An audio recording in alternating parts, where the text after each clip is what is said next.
Hi,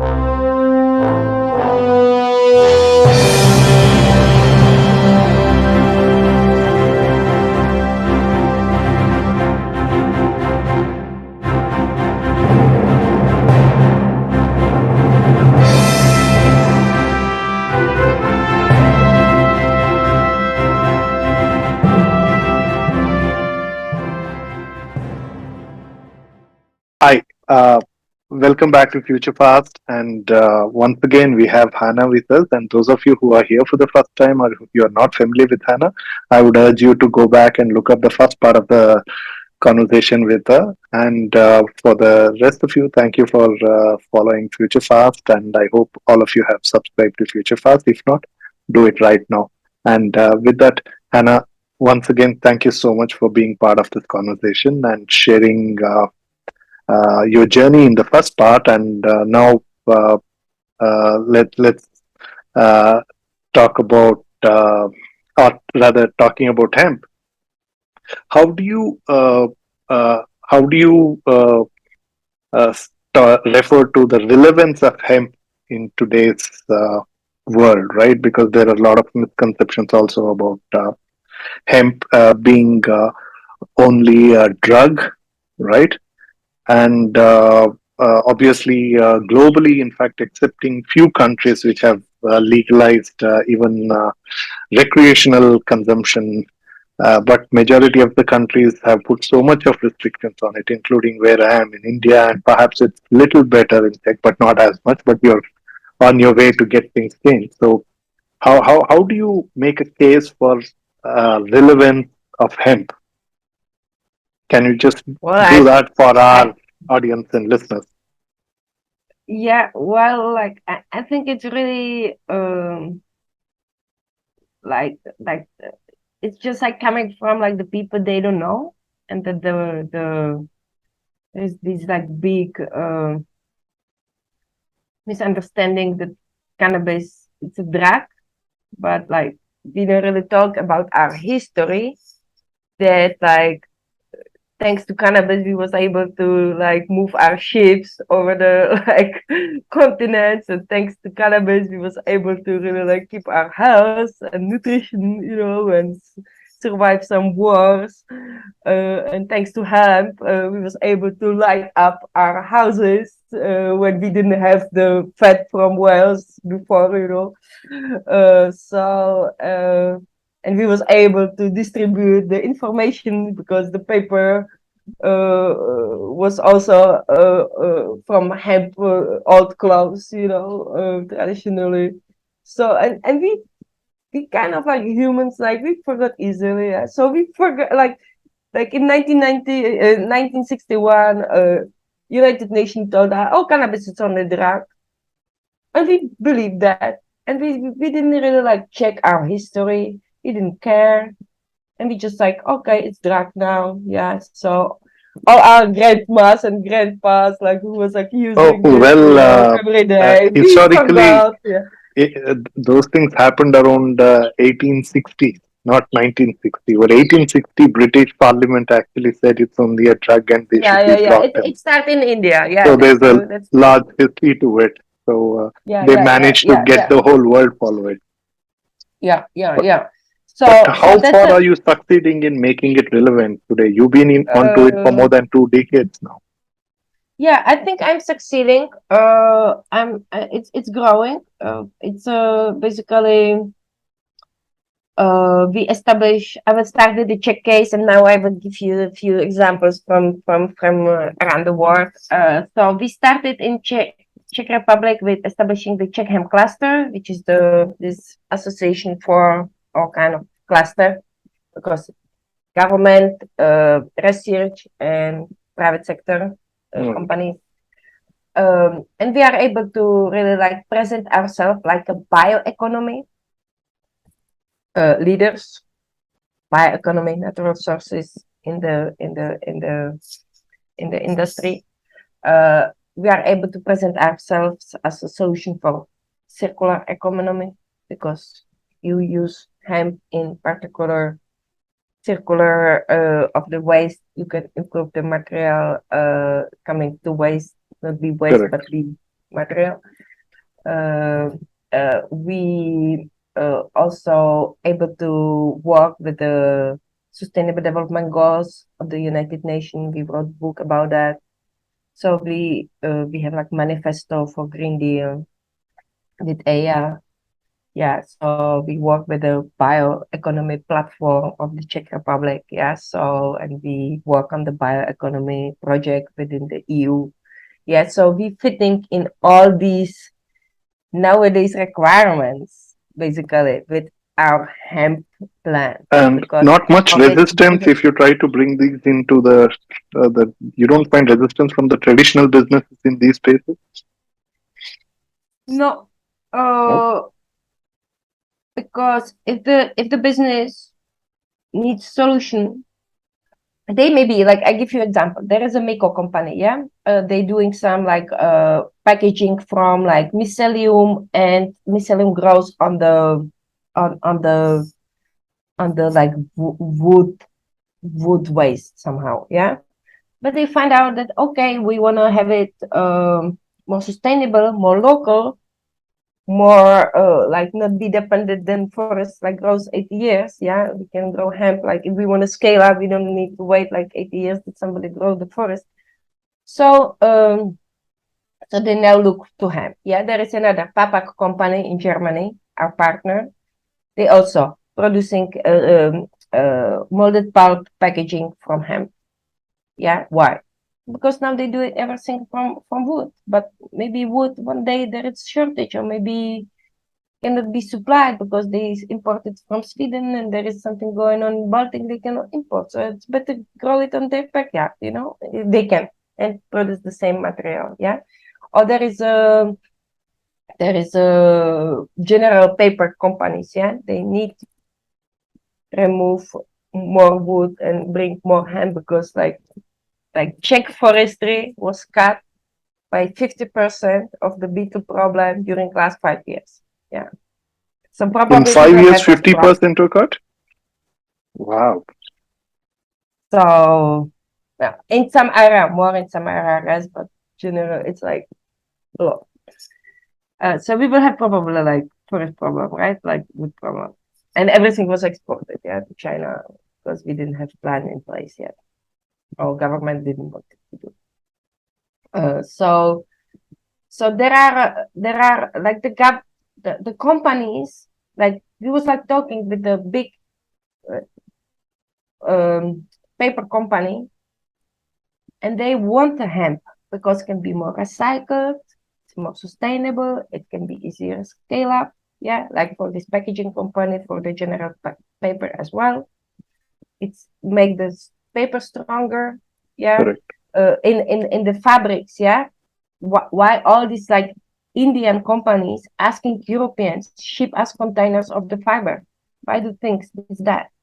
Because they producing for Zara, for like big fashion houses. And these fashion houses are pushed by their customer. We don't want any more this like plastic on ourselves. Like now it's fancy, everything like natural fibers. We want natural fibers. Yeah. Or we want to eco cotton with natural fibers, like blends. Okay. But like all like fashion is produced in India, Bangladesh, and these countries. But Correct. there is no hemp, so they like Indian like huge like textile companies. They're asking Europeans to ship the fiber there. I was like, come on, like is it like bringing like wood to the forest? Like you India, you have like you homeland of the cannabis plant. Well, You be that's asking the for limitation. fiber. Right now, it is grown here, significantly grown here, but it's all limited to the medical purpose only. So that is I know, but like you ask, like where is the future? So there is a future. We just correct. like need to, and it's already happening. These companies asking right now for 10 containers and like week or month, whatever. It's like a huge amount to be imported, and we don't have it. Europe does not have it. We don't have enough. Like what we produce, we use. We have like, if I am company and I want to open brick hemp bricks, somewhere in Europe, even like build a house and ask for supply of the chives, you will need to be on the waiting list. Ah, If so you where need do you hemp get it from for Europe demand? Where do you meet the no, demand we from? have it. We have it. But you have to check it out. You have to find out like who can supply it right now. Uh, it's not like you write 10 companies and 10 companies are happy to supply you, Right. because then like maybe 8 of them will tell you, oh, we are like out of stock. Mm. And the So the fiber demand is prices, growing in Europe as well. oh, of course, it's growing, and it's like not enough. Like we have like insulation producer in Czech Republic, hemp insulation, yeah, right, like for building. Their capacity is 4 times bigger than they are running now because they just get 1 container of the fiber a week, And where are they sourcing and it they from? can Locally? locally Europe, yeah, but like Europe, still not Czech Republic, yeah, because we don't have Right. any processing. But So apart from Czech, which other country in Europe is more proactive or more for hemp? I would say for sure France. Oh yeah. Okay. French hemp, it's like 20,000 hectares, Oh. and all Europe, it's like 50,000 hectares. So French Mm. are really the leaders, and Mm-hmm. they working on the hemp textile big time now. So they will figure it out. They already have machine and everything. They have like a lot of like very good hemp varieties, very high class breeding. This is why we So import the their seeds commercialization to of US. hemp is completely legal in France.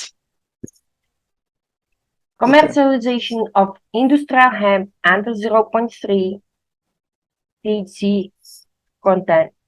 Hmm. It's legal in all Europe. All of Europe. Okay. Okay.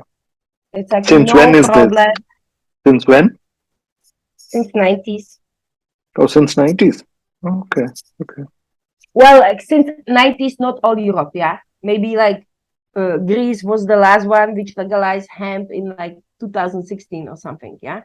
Okay. So it was like step by step, yeah. In Right. Czech Republic, we never really had it like we had like law for industrial hemp in 1998, yeah, because we was this post-communist country. But in Correct. Germany and Holland, they grew it even like in the late 80s, I think. And for Hmm. French people never stopped growing it. So this is why they have it such a big scale, because they're growing it since 60s.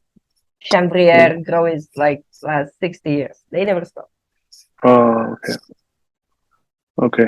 And uh, what are you doing at Nopius? Konopius, correct? Yeah. KonopiUS, no, because with my company Hempoint, I do Mm-hmm. distribute hemp seeds for farming in Europe. Yeah. Okay. I'm in the touch with all the breeders, which are not many. Uh, and they supply me their seeds, and from one place I'm able to offer farmers kind of like nice list of choices for their grow, right? With all Right. the agro data, so I add a little bit of my consulting. And because the farming was of hemp was like legal in US from 2018, the farming passed. So, and I had already clients. I shipped first pallet of hemp seeds in 2017. So I was kind of okay. Let's do something with industrial hemp in US.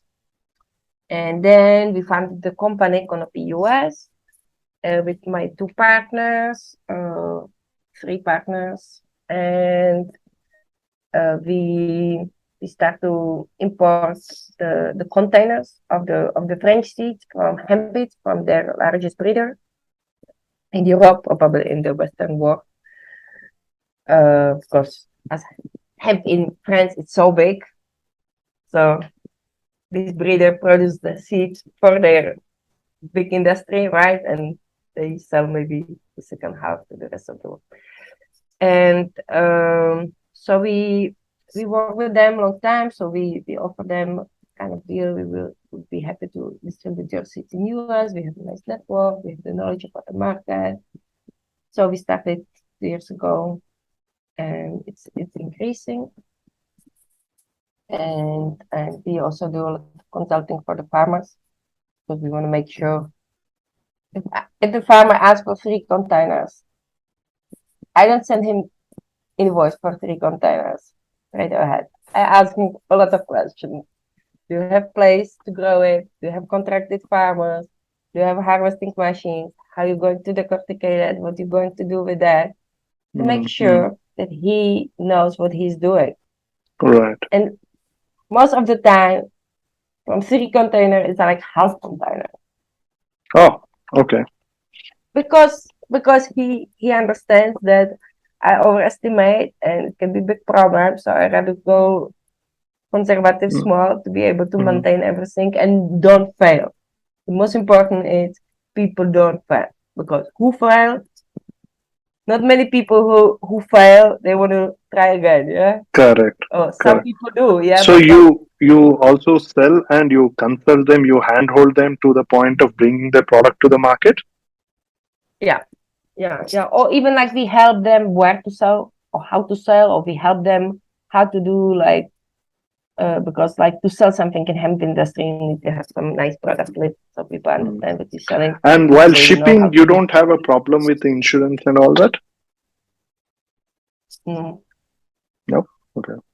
We have problem with PayPal, because we was like selling online. Some small orders went online through the PayPal, and PayPal like keep our money. We are not. It's like cannabis something, we don't touch that. I was like, but you touch it by like taking the money, and you sign our agreement, and you saw that what we're doing, because we are like completely just on that. Yeah. So and now, and now they don't want to give us the money. So with this like PayPal, Google, Facebook, Instagram, there is problem with cannabis topic. They still didn't figure it out.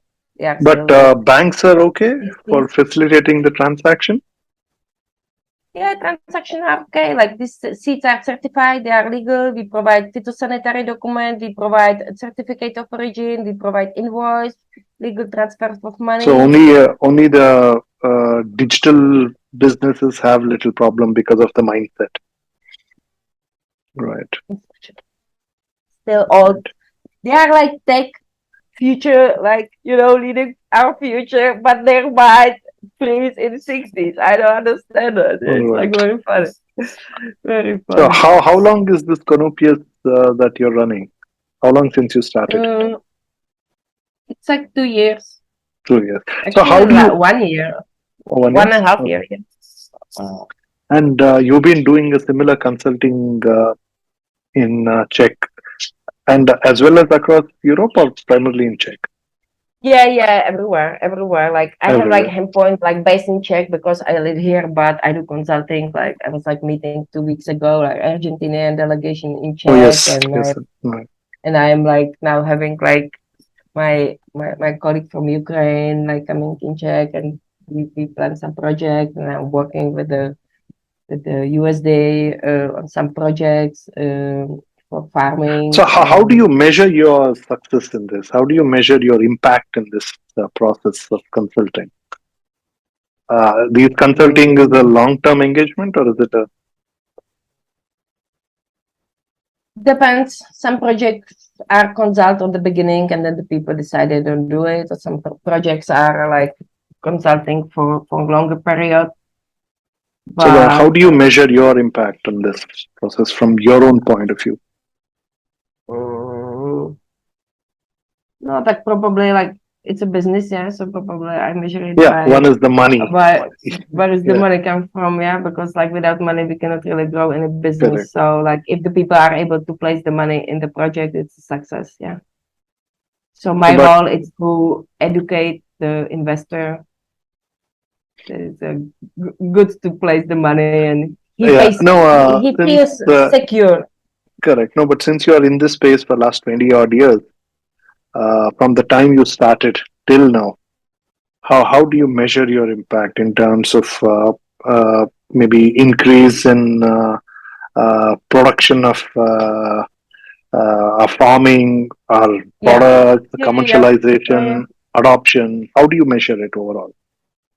Yeah, it's in the end, it's measured about like hemp being grown, yeah, or like companies asking for like invest, Right. like So the you keep measurement, track of yeah. it, like how much in each geography and all that? A little bit. I'm working now on some like projects, so Okay. soon I will be able to measure it. Hopefully, like very good with some data. But it's a lot of like data coming in the hemp sector because of all different levels. So now I'm working on some uh, data project to be Right. able to track all this data and the people will easily understand the value chains of hemp, and we will be able to work capacity building because one thing it's the potential, but the other thing is like real capacity building that like Right. we will be able the demand which is for hemp, and there is, yeah, we know about that, Right. but we need to create capacity of production that they will But be what able to about supply. technology? How well placed are the technology development from a point of commercializing it in these respects? I think there is not really problem in the technology. Maybe there is a little problem on the like skilled people to run these technologies, but Okay. there it's a technology is there. So where do these technology come from? I mean, where are they? Which are there companies from particular geographies? Okay, so what's the just like to assume the technologies what you need for hemp, yeah. So basically the solving hemp, no problem. You can use any machine. Then you need harvesters, proper harvesters. If you want to harvest the only seeds for the like smaller varieties, you can use still like with harvester, no problem. But if you do fiber, stem, something with that, you need the proper machinery, yeah. And the proper machinery Are the comes machinery from, different from the traditional farming equipments? yes, Yeah. So who need to makes be. those? Is there sufficient There are demand for them? companies. Oh, there There are. are companies that, yeah, there are companies who are providing these technologies in Europe. Okay. Uh, From where? there Where in are Europe? or in Europe, Holland, Holland. Germany, Oh, okay. Belgium, uh, Lithuania.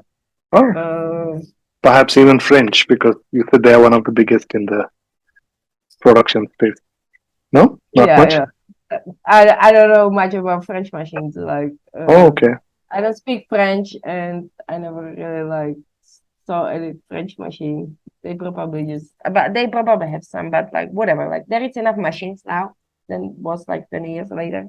Before it was like more before. Oh, so there are specialized equipments for You this. need specialized equipment, definitely, yeah, because Mm-hmm. like between 350,000 euro till like 1 million, yeah, euro. Mm-hmm. And but it's a big scale machines, yeah, they can operate on like 30 hectares a day, yeah, so it's a big And one. financing is also available for these equipments from the financial institutions and banks. Yeah, yeah, if you find the Okay. right like sources, like probably you can put it on the project and some like Mm-hmm. co-financing. Mm-hmm. Probably not 100% financing, it's like for business, right? So you always need to co-finance some part, but yeah, Right. there is. And then there is equipment for baling for sure, not big deal. And then there is for sure machines for decortication, separation of the fiber and chives. There is like Mm-hmm. 6, 7 different producers of the machinery in Europe. Depends which scale, which price you want to pay. Uh, if you Tell want me to something. have What kind of a space. farmer can easily get into it, or an industry that can easily move into hemp?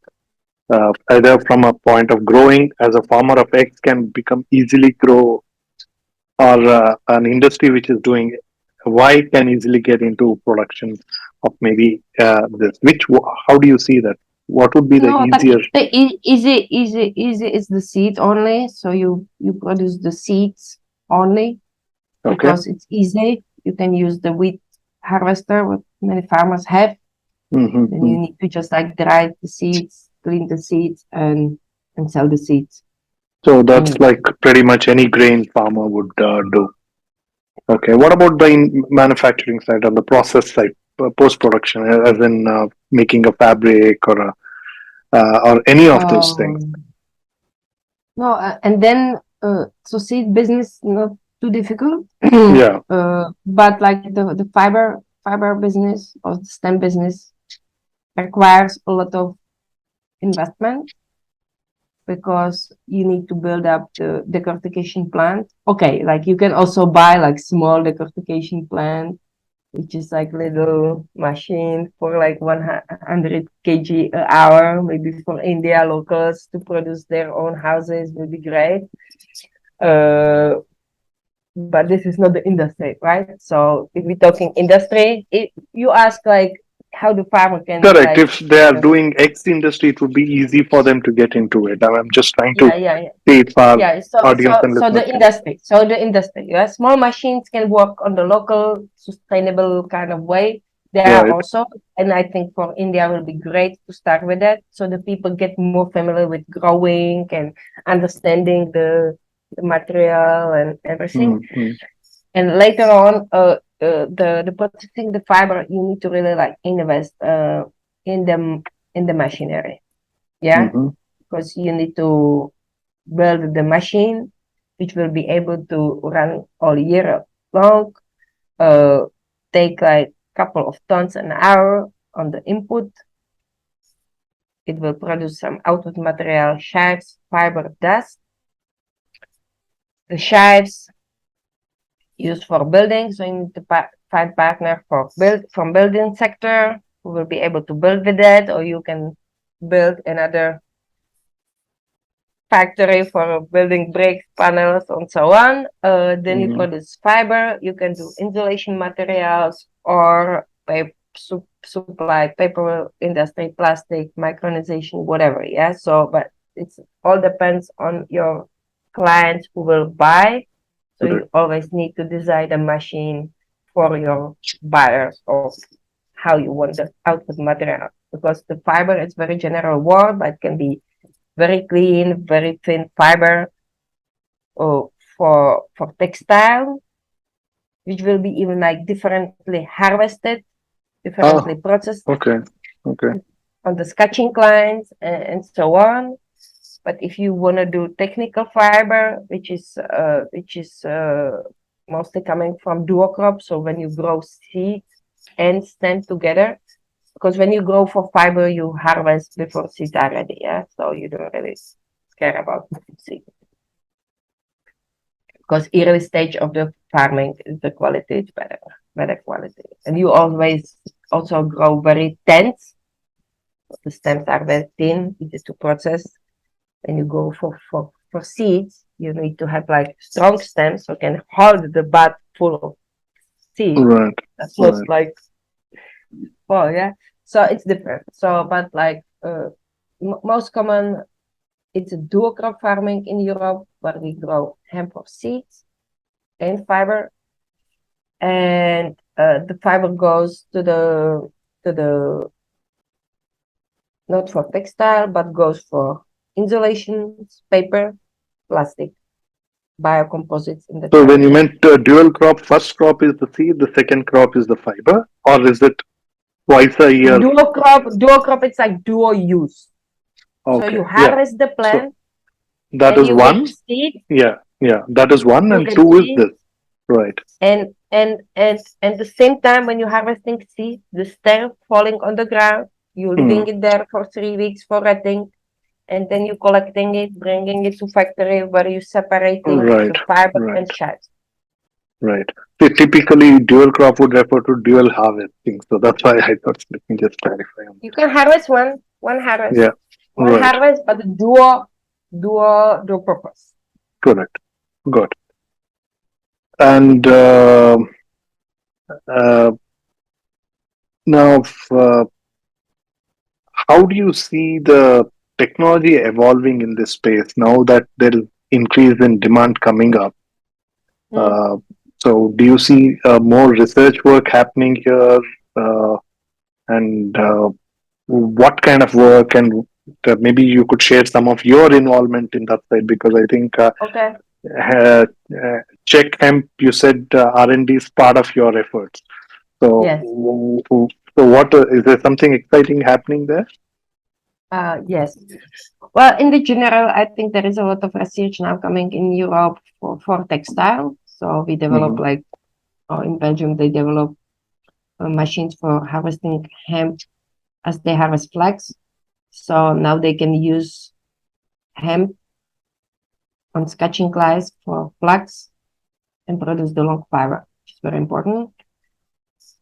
And they don't need to build like special sketching glass equipment, which is very expensive, but then they can use the sketching glass for flax. So that's good. And CzecHemp is involved in some research project for the cultivation industrial crops on the marginal land. So it's called MIDAS project. It's focused on the bioeconomy because we try to understand all the value chains on these industrial crops. So it's not only hemp, yeah, it's like more industrial crops and its uses. And Hmm. we will produce the boards. We will produce different like latex, different crops for different purposes. Oils for like replacing the synthetic oils, and like latex replacing synthetic latex, and like natural fibers replacing Hmm. synthetic fibers. Basically, like bioeconomy, it's like all shift from the synthetics or like oil Hmm. sources, fossil fuel sources to the natural sources. So, and this is the growing of these plants on the marginal lands. So be able to see if these plants will work on the marginal lands, and we grow them in the like lines next to each other. So there is a field where is the one line of like 6 meter wide or 12 meter wide of one crop. That's another crop. There is another crop. There is another crop. So it's also for increase the biodiversity, so that there is no focus on, okay, if this crop successful, but we will grow it on the monoculture big piece of land, it will Hmm. probably not be sustainable. So we trying to create like the new way of farming, which will be farming not on, and we're also doing like parental and annual crops, yeah. So crops which Right. grow more than 1 year and crops which grow under 1 year. So we will Hmm. have these lines, and we will compare how they interact between each other, what's their yields, how we use that. We will do life cycle assessment studies for the final product. We So, will are you do also publishing any reports studies. from here We will, on? we will, we will, Okay. we will. We will, just like we started this year, so nothing is Okay. yet published, like project for Okay. next 5 years. But there was like other projects like the multi-hemp, which publish a lot of information, and people can find it online. Maybe we can put it later on in some, Correct. Yeah. link. And there is projects like Sushi Project, which created some like some biocomposites Hmm. materials, like some scooter from hemp plastic, and like there is like, yeah, there is like many projects in Europe which creating like the final product from hemp. Many of them like Are there companies which R&D. are little ahead of the curve in this space that you can think of? Yeah, definitely. There's this company in US called Hempwood. They do Okay. like they press the hemp straw and they creating nice boards or flooring, Ah, uh, okay. Okay. which is interesting. Mm. They use just the natural resins to Mm. uh, stuck it together. But it's like under big press, yeah. So it's like Mm. uh, they press it out, and there is a interesting like company which does the hamburgers from Hamburgers, hemp protein, like hemp burgers. Okay. yeah, they do like Wherein? the replacement of the meat, yeah. So they do like balls and burgers and Where in US or Europe? no, they in Poland. Poland. Uh, Oh, interesting. yeah. Or there is like we work on the project with our National Food Institute, and the guy developed the dry hemp milk. Oh. So it's a milk, but then he can dry it proper way. So then you just use the But I think power. one of the easiest thing available in India is hemp seed oil. Hemp seed oil, yeah, it's easy to produce. I mean, that is something which is available off the shelf, if you will. You can order it online and you get it. But That's right. uh, but are there bigger players in that space as well? Bigger what? Bigger players in that space? I think In hemp even in oil, fashion, right? Yeah, for all this makeup and all that. I think there is a hemp is a cosmetic. There is a lot cosmetic. of like cosmetic because hemp oil it's good for cosmetic because like really, because you have like 6 layers of your skin, and hemp oil goes through the first three and put nutrition in the bottom Okay. layers of the skin, which is very important. Yeah, does not let the skin um super like oily, Uh, but like put the nutrition from the bottom. So it's used for a lot of like cosmetics. Hemp oil. It's also used a lot for the pets and for the animal kind of food supplements. is In there a big Europe, industry there? there is an industry, yeah. Also, there can be like we have it in the pharmacopoeia, the hemp oil Hmm. in Czech pharmacopoeia. So it can be used also for like mixing the uh like the pharmacy kind of creams, yeah. Like like sometimes you go to the like skin doctor and dermatologist, and Hmm. he write you proper recipe. So you go to Right. pharmacy and they mix you there. Like you have to Oh, wait okay. there, you get, and then you give you. So the dermatologist can add also like ingredient hemp oil now. Okay. Um, but the hemp oil basically it's the biggest use. It's in the food. I would say Food. food. Okay. 1 spoon a day gives you all the nutrition for all your needs. Is it Of the amino acids. okay? Okay. So which are the ingredients what you need to Do intake. Do you actually take 1 spoon a day? Sometimes, yeah, not regularly. Like I travel too much and I don't travel with hemp oil because like travel with hemp oil is complicated. Yeah. Yeah. Right. But Okay. when I'm at home, I do. Yeah. And there are Right. different quality of the hemp oil. There is a hemp oil from hemp seeds. There is hemp oil from hemp shells. When you dehydrate, so then you do like the hemp How are they green different? oil. Hemp shells and hemp seed. How are they different? No, because like the processing of the hemp seeds, yeah. So you can just press the hemp, yeah, and then Right. you get oil. Or Correct. you do the hulling. So you remove the shell. You have this the hard seeds, and you have husk where it's still some leftover of the shell of the like So core. they extract oil So out of the then shell as well. no, they extract the hemp oil of the leftover of the inside of the core Correct. of the heart, which stays after the hulling in the shell. Or you can do pressing all of the hemp heart, or you can also do hemp oil after you germinate the seeds and you Mm-hmm. dry the seeds, but the quality of the oil is different. There are different enzymes, so you can do like germinated hemp seed oil or hemp seed oil from germinated seeds, which is much higher quality. Oh, okay. Or there is a raffinated oils which looks like, I can show you. It's a very like transparent oil. Yeah, they remove all the colors because usually hemp oil it's a dark green. Mm. But like for cosmetic, maybe like you don't want to have like Right. green cosmetic And because they how's don't want to. the hemp-based product been in Czech Republic? Are there many people doing products out of hemp Mm-hmm.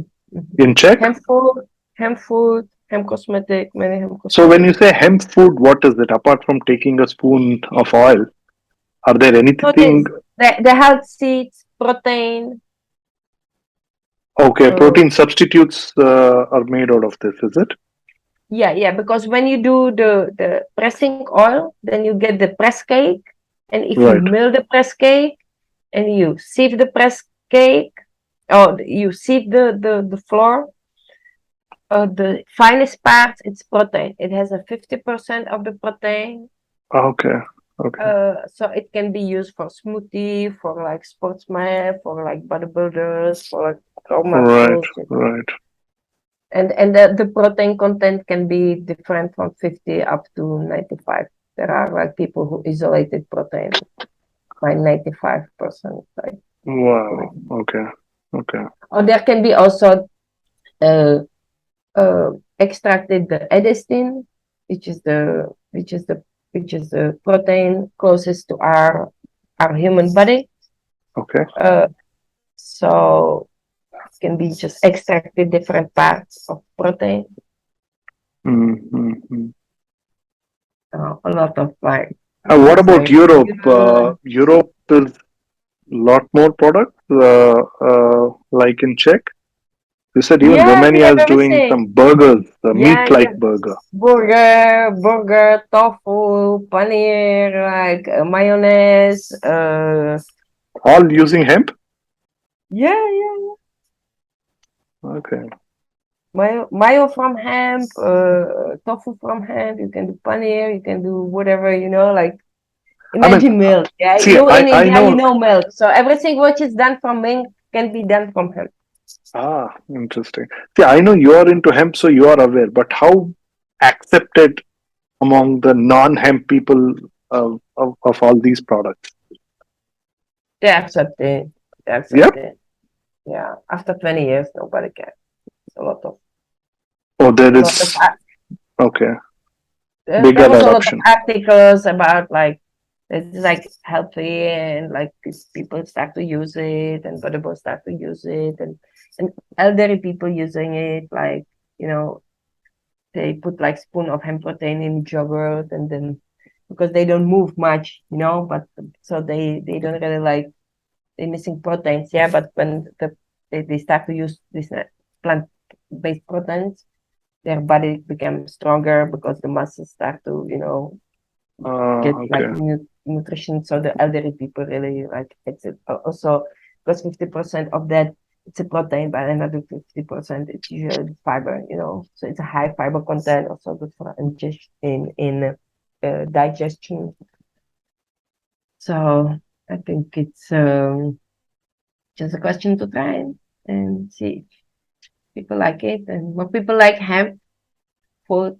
Hemp food is the beginning, because hemp food really creating the scale, because Mm. if we start as a human use hemp food on everyday base, it will make the change. It will not make a change if we start to put hemp flooring in our houses, we put Mm. flooring in every 20 years, or I don't know how but like hemp food we use every day, so if the people will start to use hemp food every day, it will really like could make the significant change for an impact on hemp in that way. Who are the I see that you are a big influencer in this. You've been advocating it, pretty much evangelizing it all over. But apart from you, who are the people who are really driving the adoption of hemp, according to you, in Czech or Europe globally?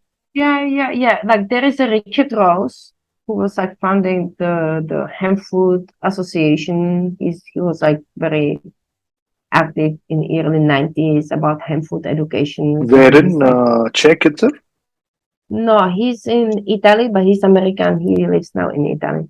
So, Okay. but he has a web page where it's a lot of information. We can also put it here. Okay. There is about the hemp fiber. There are like a couple of people like who established this whole industry. So I follow like Dunagro, Hemp Flags.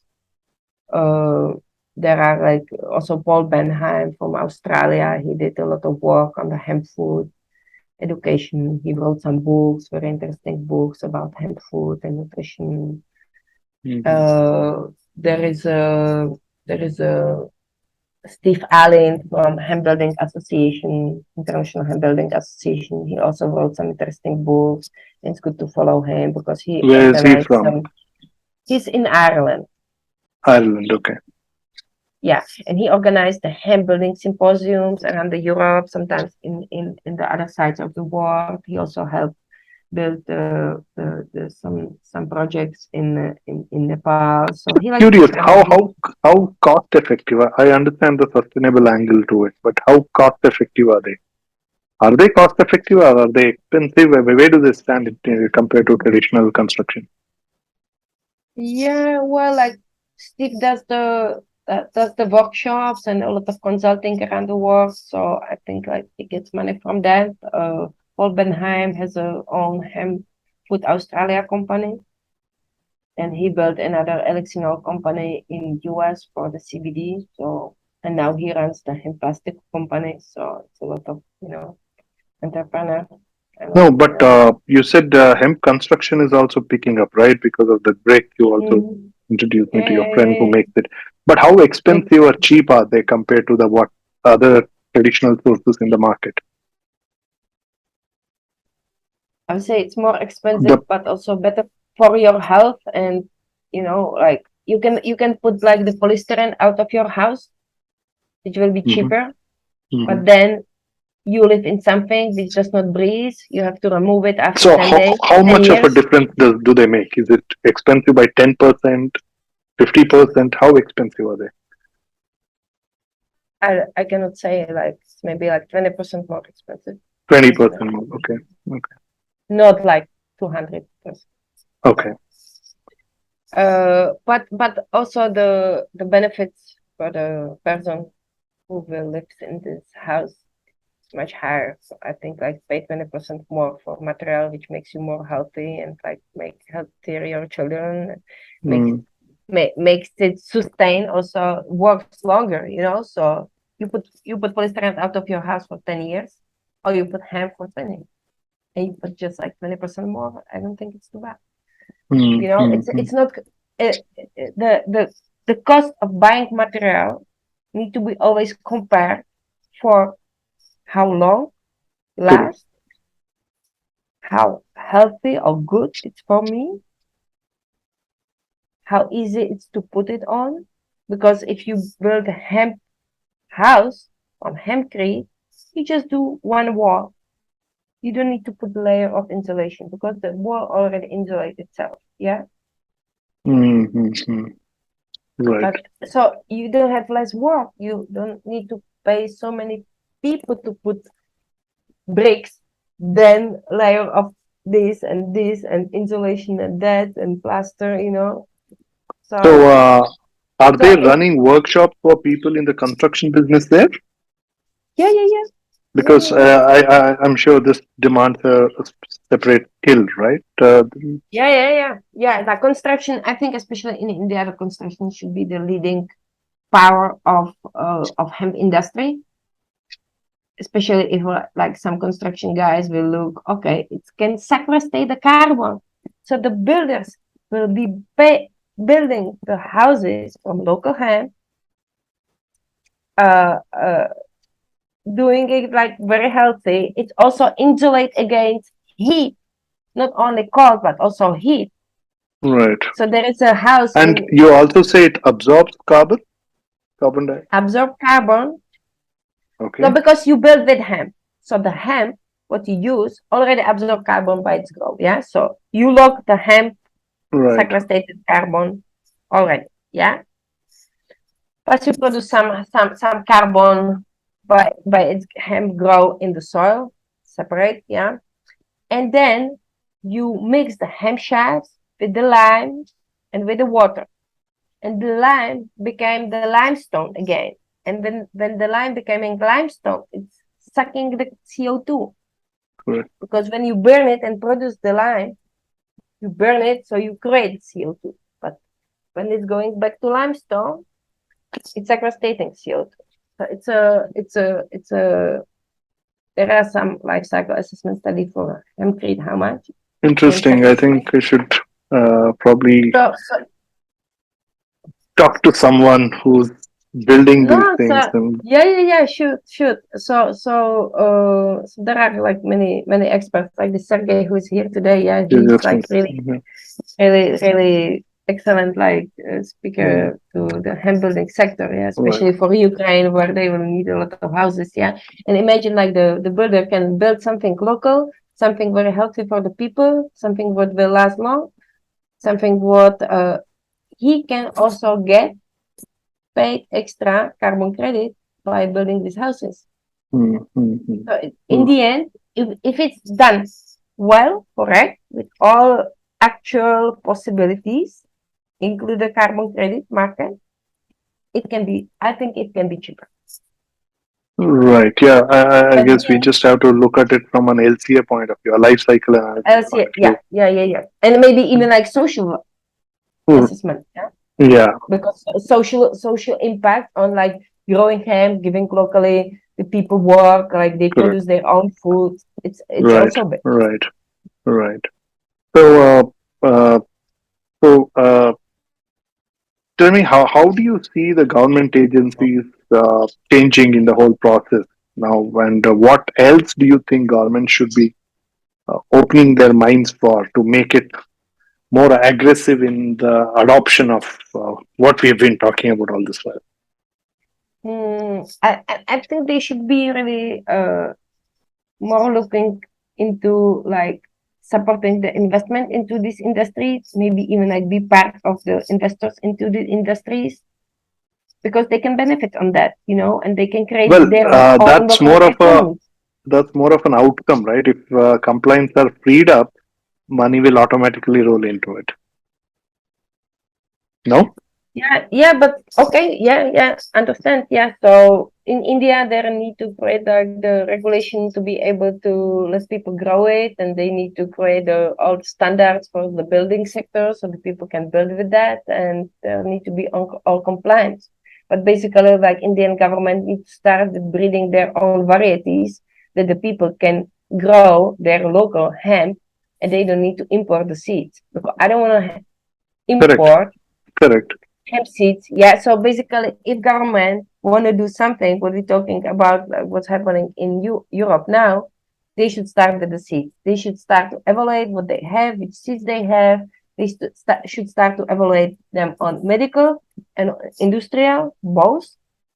Because when you grow it for medical, you just take a flower, but all the rest of the plant you can still use for building, like textile, everything. Correct.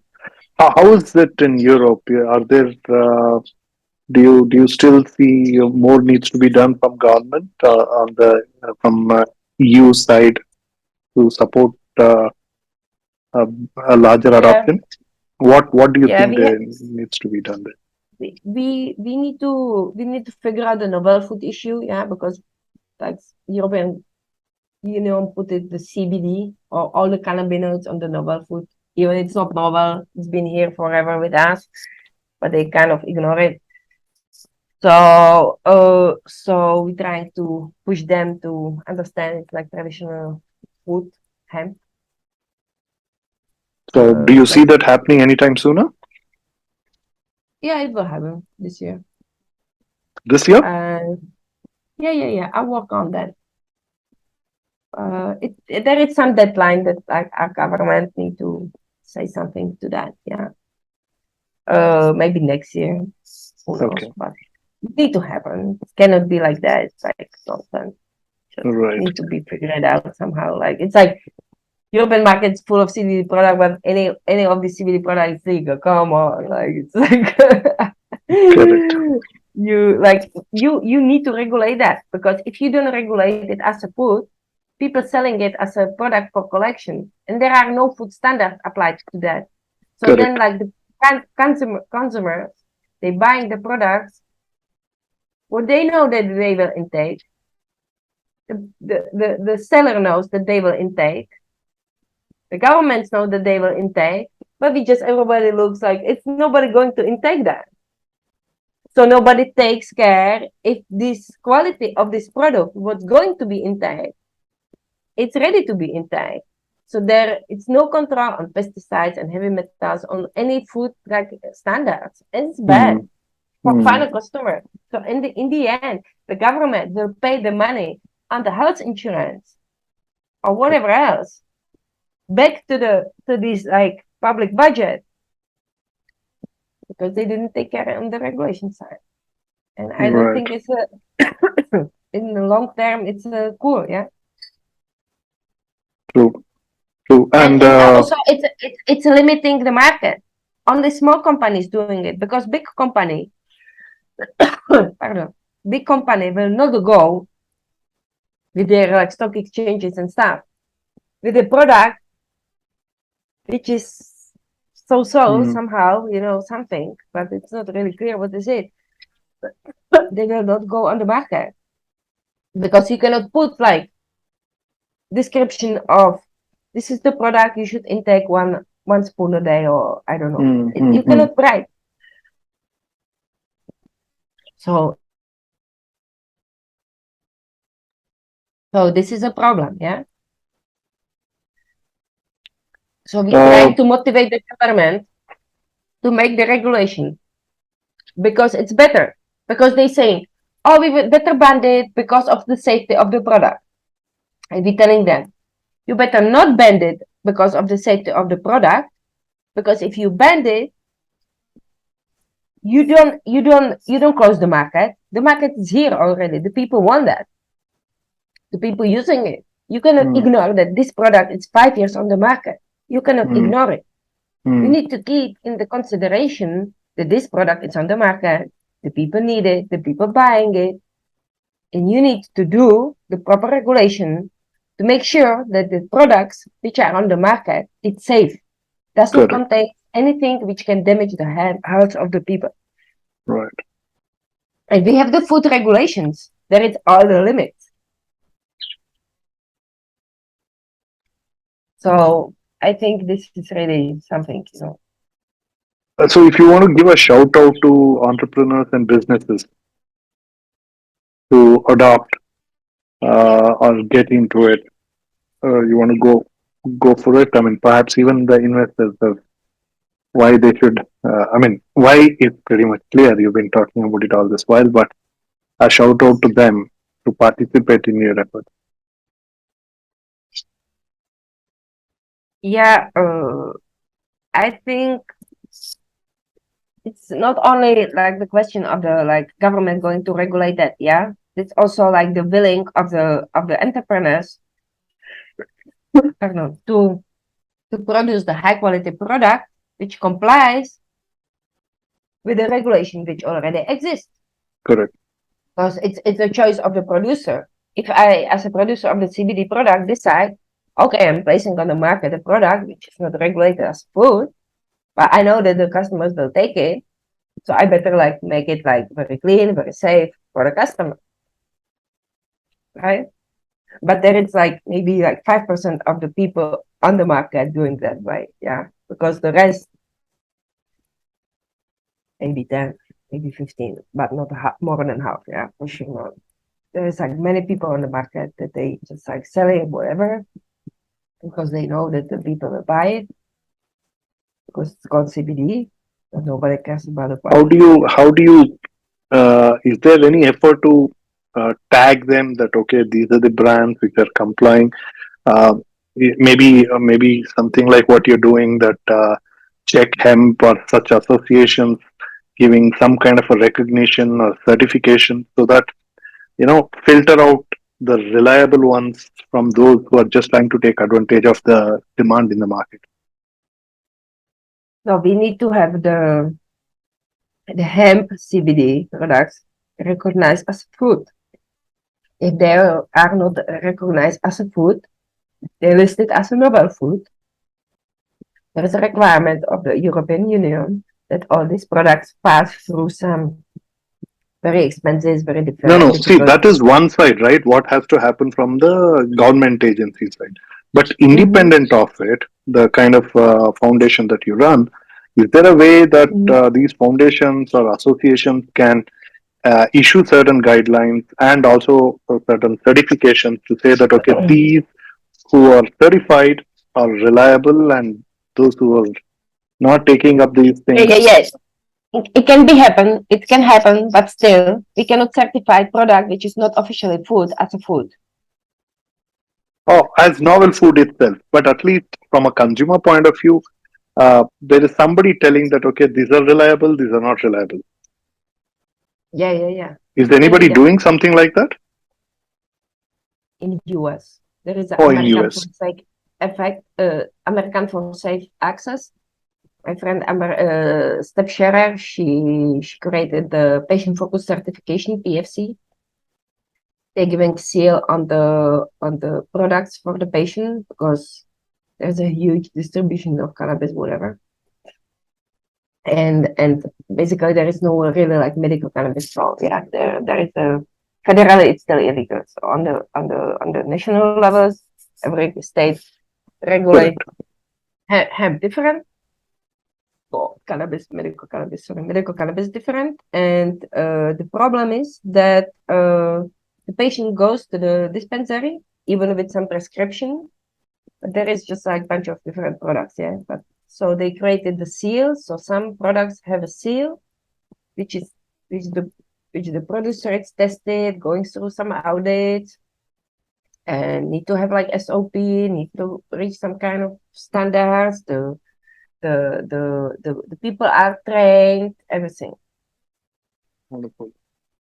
Well, Hannah, thank you so much for sharing to such details. Thank you. Really appreciate it. And I'm sure our audience and listeners have, and many those who are interested in considering getting into this will probably listen to it multiple times as well. So thank you so much once again. And for the listeners and audience, I'm sure you enjoyed it as much as I did. So please go ahead, share this across in your network.